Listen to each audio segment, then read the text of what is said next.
Love Serye TV.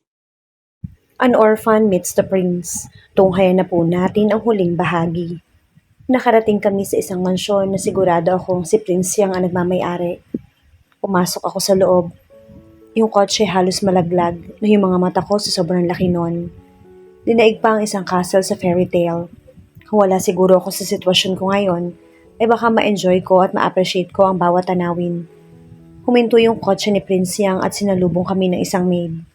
Hindi lang dalawa kundi 4 na katulong at pinayungan nila kami hanggang sa makapasok sa loob ng mansyon. Laglag ang aking panga sa sobrang laki ng mansyon sa loob. Nawala sa isip ko lahat ng mga katanungan kanina sa aking isipan at natuon ang aking atensyon sa isang kastilyong to. Hindi siya isang mansyon kundi isang kastilyo. Ang dami ng mga bantay sa loob. Gaano ba kayaman ang isang Prince Yang? Bumaling ako kay Prince Yang na nakatingin lang sa akin. Ang dami kong tanong at nadagdagan palalo. Hindi ko alam kung saan mag-uumpisa, pero sisiguraduhin ko na iisa-isahin ko ang bawat detalyeng gusto kong malaman, lalo na sa pagkatao ko. Malakas rin ang kutob ko na baka kilala ni Prince Yang ang totoo kong pamilya, o may alam siya kung nasaan ang mga ito. Hinawakan ni Prince Yang ang aking kamay at hinila sa harapan kung saan may nakaupong isang matandang lalaki na nakasuot ng korona. Kitang-kita ko ang katandaan nito. Ang buhok nito ay kulay puti na may kulay ginto at ang bigote nito na kulay puti ang mga wrinkles sa kanyang mukha. Yumuko si Prince Yang dito, kaya nataranta rin ako at yumuko din ito. Mukhang hari ang nasa harapan namin ni Prince Yang na nakaupo sa trono nito. Nangangatog ang aking buong katawan dahil sa sobrang kaba. Ngayon ko lang nakagawang pumasok sa isang kaharian at hindi ko alam na may nag-e-exist palang kaharian dito. Hindi ako makatingin ng diretso sa lalaking nakatayo sa harapan namin. Sobrang maotoridad ang kanyang aura at hindi nga ako nagkamali na isa siyang hari. Hari siya dito sa pinasukan naming kaharian. Hindi kaya totoong prinsipe si Prince Yang, kaya siguro alam niya ang pagkatao ko. Handa na ako magtanong kay Prince Yang kung bakit kami nandito sa palasyo o bakit niya ako dinala rito, pero naunahan niya ako magsalita. Mahal na hari, mas lalong nanlaki ang aking mga mata nang banggitin iyon ni Prince Yang. Ibig sabihin isang palasyo itong kinatatayuan namin at ang haring tinutukoy ni Prince Yang ay nasa harapan namin. Siya na ba yun? Tanong ng hari habang nakatingin sa akin. Siya na nga po, mahal na hari. Bumaling ako kay Prince Yang at nagtama ang aming mga mata. Puno ng pagtataka. Siya na nga ba itong nawawala kong apo? Siya na nga ho, Haring Simeon. Ha? Sino? Ako? Bakit ako? Paano? Sunod-sunod kong tanong. Bakit hindi ikaw? Nakangiting tanong ni Prince Yang. Nanlambot ako sa nalaman ko. Bakit parang isang bagsakan lang lahat? Naguguluhan ako. Halos hindi na maproseso ng utak ko lahat ng mga nangyari. Bigla ako nahilo at hindi ko na alam kung ano pa ang nangyayari. Basta't naramdaman ko na lang na may bumuhat sa akin at alam kong si Prince Yang yon. Sino ba talaga ako? Naguguluhan kong tanong. Isa kang prinsesa, Bella. Ikaw ang matagal ko nang hinahanap. Ako? Paano? Ang gulo. Naguguluhan kong tanong kay Prince Yang. Kaming dalawa lang ni Prince Yang sa loob ng malaking kwarto. Pagising ko ay nakasuot na ako ng damit prinsesa. Ganun na rin si Prince Yang na nakapandamit prinsipe. Maliban sa aming dalawa ay may mga katulong sa bawat paligid. Pero malayo-layo sila sa amin ni Prince Yang, kung saan nasa malambot at malaki kaming kama. Ikaw ang nawawalang apo ni Haring Simeon. Nakangiting sabi ni Prince Yang. Lolo ko siya? Kung ganon, nasaan yung mga magulang ko? Biglang nawala ang masayang ngiti ni Prince Yang. Wala na sila dahil sa isang aksidente. Aksidente? Oo, na-aksidente sila kasama ka. Pero salamat sa Diyos dahil nakaligtas ka pala. Kung ganon, hindi ako tinapon ng mga magulang ko dahil wala akong kwenta. Marahas namang umiding si Prince Yang. Hindi, matagal ka na naming hinahanap ng lolo mo. Namatay yung mga magulang mo dahil sa barkong sinasakyan nyo. Gusto lang nila Prince Emmanuel at Prinsesa Laura na maging isang ordinaryong mamamayan na parang hindi sila isang prinsipe at prinsesa. Pero dahil doon, ay napahamak sila. Lumubog ang sinasakyan nilang barko kasama ka, ngunit nakaligtas ka dahil may kumuha sa'yo. Mula sa hari at reyna upang makaligtas ka at yun ay ang kinilala mong magulang. Naiyak ako sa kwento ni Prince Yang. Nasasaktan ako sa mga nalaman ko. Dinaig ko pang isang prinsesa sa isang fairy tale. Isa kang prinsipe? Kahit na umiiyak ako ay nagawa ko pa ring magtanong para isa-isahin ang mga katanungan sa isip ko. Ngumiti si Prinsyang sa akin, saka siya umiling. Napahugot ako ng malalim na hininga. Hindi ako isang prinsipe, Bella. Isa lang akong ordinaryong mamamayan. Ang totoo niyan ay palaboy lamang ako noon sa Korea. Pero nakita ako ni Haring Simeon at kinupkop na parang isang tunay na anak. Siya ang nag-aruga at nagmahal sa akin, kaya malaki ang utang na loob ko sa kanya. At dahil din sa kanya, kung bakit ako nakapagpatayo ng kumpanya.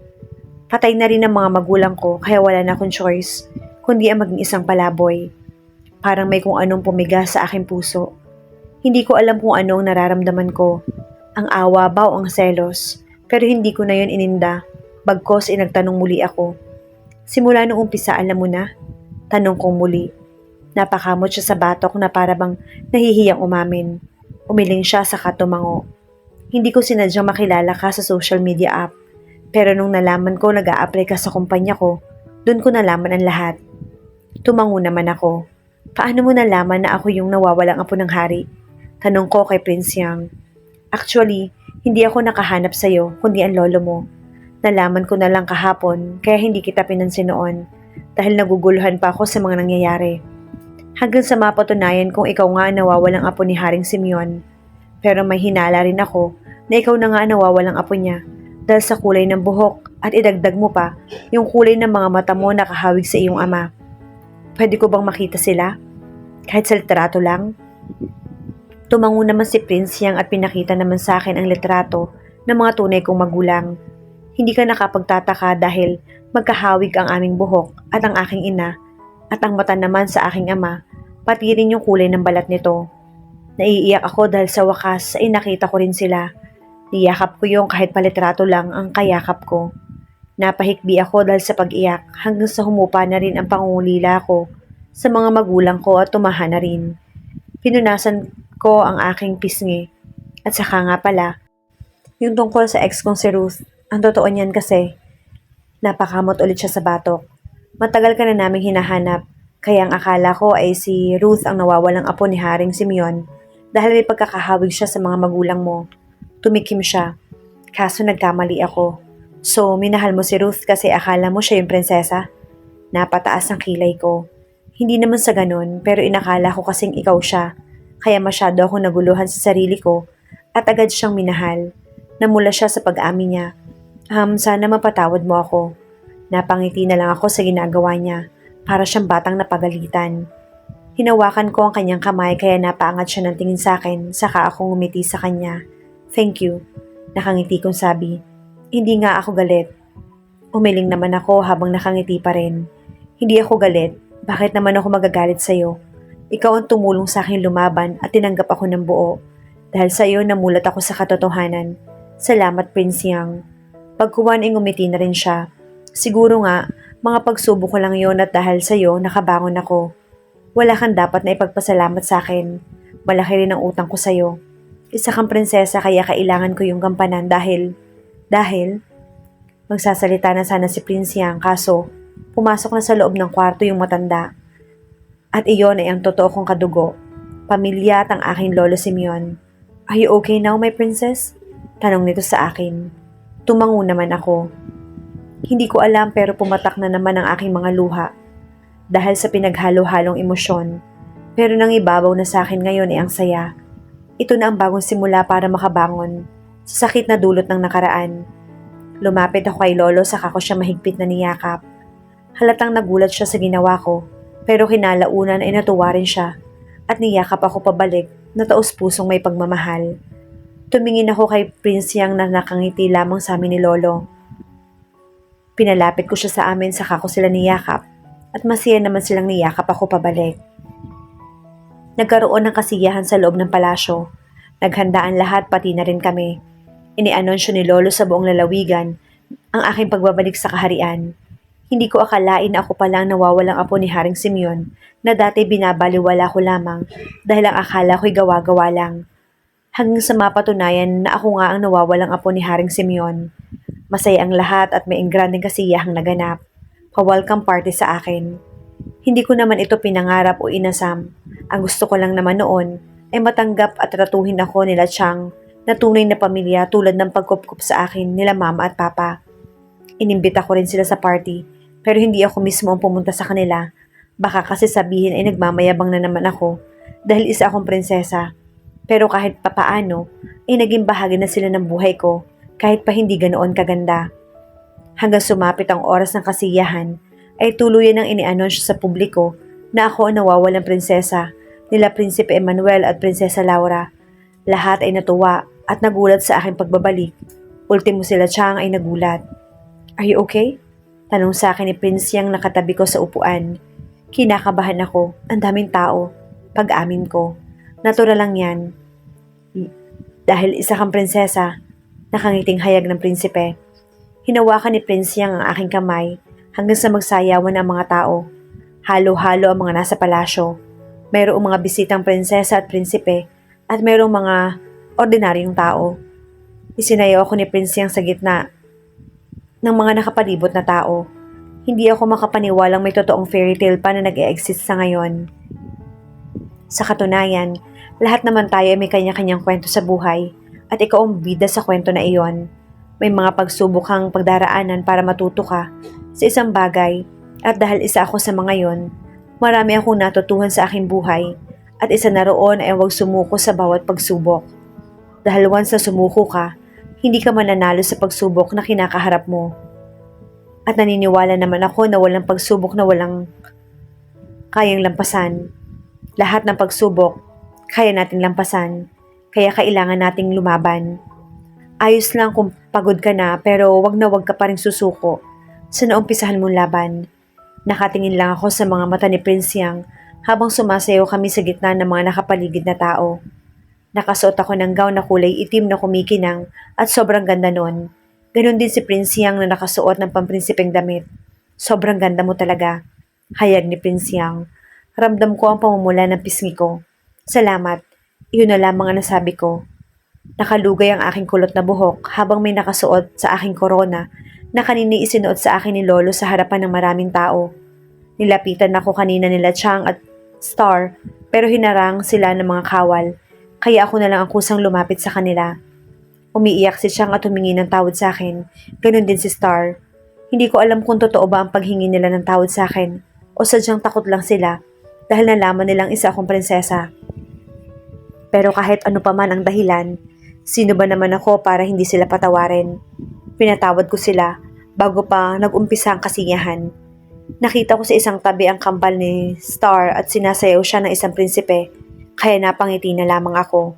Habang si Star naman ay may inaayang prinsipe ngunit walang lumalapit sa kanya.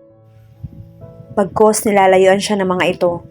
Tahimik sa isang tabi si Chang habang nakatanaw sa akin. Nginitian ko na lamang siya bago ko itinuon muli kay Prince Yang ang aking atensyon. Ang gwapo mo. Biglang namula si Prince Yang dahil sa sinabi ko. Salamat. Nauutal niyang sabi. Tumigil ako sa pagsayaw kaya napatigil rin siya. Hinila ko siya papalapit sa akin. Saka ako na mismo ang humalik sa kanyang mga labi. Ibahin niyo ako sa mga prinsesa. Mukhang torpe kasi yung prinsipe ko kaya ako na ang kusang gumagalaw.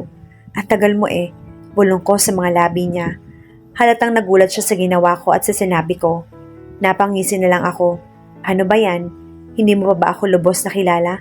Mahal kong prinsipe? Habol ko. Lumipas ang ilang taon at mas ginusto ko pa rin maging isang normal na mamamayan. Ipinasa sa akin ni Lolo ang trono. Ginagampanan ko naman ang aking tungkulin na maging isang reyna, pero mas gusto kong manirahan sa isang payapa at simpleng lugar. Ilang taon na ang lumipas at kasal na kami ni Prince Yang. May 4 na kaming anak at siya na ngayon ang tumatayong pinuno ng palasyo. At balang araw, may papasa ko na rin sa kanya ang trono at sigurado ako magpapahalagahan niya at mamahalin niya ang pagiging isang hari. Si Julio ang aming panganay ni Prince Yang. Pangalawa si Jerry. Pangatlo si Jana. At ang aming bunso, si Jaime. Mula rito sa isang Teresa, ay natatanaw ko ang pagsibol ng liwanag. Habang abala ko sa pag-inom ng mainit na kape, ay tumabi sa akin si Prince Yang at hinalikan ako sa labi. Good morning, love. Good morning. Masayang bati namin sa isa't isa. Nakatingin lang kami sa karagatan mula sa isang terasa. Hinahawakan ni Prince Yang ang aking kamay, kaya napabaling ako sa kanya. Nagkatinginan kaming dalawa. Ngunit siya sa akin, kaya ginantihan ko siya. I love you. Malambing niyan sabi. At kilala ko ng asawa ko. Ay lumapit ako sa kanya at umupo ako sa kanyang mga hita. Gustong gusto niya kasi yung ganitong posisyon namin. Kilala mo na talaga ako. Masaya niyang sabi. Siyempre, bukod sa torpe ka dati ay talagang napakakalingi mo. Tudyo ko. Sa'yo lang naman ako ganito eh. Parang may kapangyarihan ka para gawin mo akong ganito. Kasalanan ko pa talaga? Oo, kasalanan mo kung bakit mahal na mahal kita. Napangiti ako ng malapad. Ikaw ha, hindi ka pa rin nagbabago. Kaya siguro ako na in love sa'yo dahil sa mga ganyan mo noon. Ang corny mo. Oh, kinikilig ka lang eh. Hindi kaya, pagtanggi ko kaya halata naman. Kunwari ka pa. Kita naman sa mga mata mo, nagniningning na parang isang bituin. Sino ba naman ang hindi kikiligin sa isang prinsyang ha? Siyempre, walang iba kundi ang napakaganda kong asawa. Ang kapal mo naman, baka nga ikaw yung kinikilig eh. Dahil sa tuwing ngingitian at kikindatan lang kita, ay namumula ka na. Tudyo ko. Bigla naman siyang namula kaya mas sinudyo ko siya. Ah, ayan oh, kinikilig ka na naman sa akin. Namumula ka na eh. Natatawan turo ko sa mukha niya. Hindi no, natural lang yung kutis ko. Para kang ang bakla eh. Love, hindi kita bubuntisin at papakasalan kung bakla ako. Gusto mo bang sundan natin si Jaime? Nakangising tanong niya. Sinabunutan ko naman siya pero hindi ko nilakasan. Manahimik ka nga, Prinsyang. Papayag na yan. Tinusok-tusok niya pa ang tagiliran ko kaya nakikiliti ako sa ginagawa niya. Prinsyang, nakikiliti ako. Tumigil ka na. Pumayag ka muna. Pagkumbinsi ko sa kanya. Prinsyang, kay aga-aga. Eh di sa gabi, wala ka talagang pinipili no? Basta't gusto eh. Siyempre naman, mas dumami ang lahi natin. Ang ganda-ganda ng lahi ko, dadagdag pa yung iyo. Dapat talaga, dose-dose na ang anak natin. Magtigil ka nga, Prinsyang. Titigil lang ako kapag papayag ka na. Ay, bahala ka nga. Yes, at dahil sa pagpayag ko, ay sobrang ganda ng mood niya. Kung minsan nga yung ngingiti-ngiti na walang dahilan na parang kinikilig. Napapailing na lang ako sa asawa ko. Habang lumilipas ang taon ay mas lalo akong napapamahal sa kanya. Mas pinaparamdam niya sa akin ang kahalagahan ko at kung paano niya ako mahalin, ganun rin sa mga anak namin. Napangiti ako nang siya mismo ang naglinis ng buong bahay. Siya ang nagluluto at naglalaba. Hindi kami kumuha ng katulong dahil mas gusto lang namin ng simpleng pamumuhay. Iniwan namin sa palasyo ang lahat. Pero kapag bumibisita kami roon ay bumabalik kami sa pagiging pinuno. Masaya akong nakilala si Prince Yang at hindi ako nagsisisi na minahal ko ang isang katulad niya.